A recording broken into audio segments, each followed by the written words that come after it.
Forza Horizon 6, how to sign in with different Microsoft account on Steam, how to switch Xbox Microsoft account. 1. Close Horizon 6 completely. Exit the game fully. Close Steam from the system tray. Make sure the game is not running in Task Manager. 2. Sign out from Xbox app. Open Xbox app on your PC.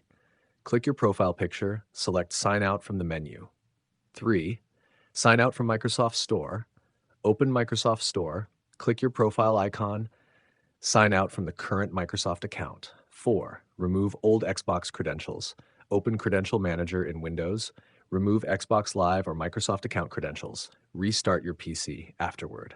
5. Launch Steam as administrator. Right-click Steam. Select Run as administrator.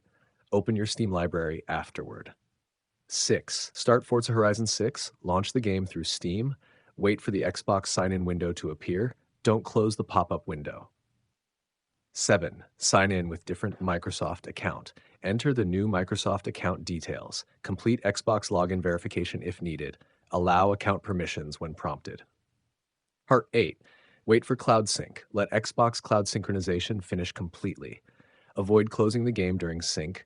Save data may change depending on account used. 9. Verify correct Xbox profile. Open the in-game social profile section. Confirm the correct gamer tag appears. Test online features to verify account switch. 10. Reset Xbox app if account won't change. Open Settings, Apps, Xbox app. Use the repair or reset option. Relaunch the game and try signing in again.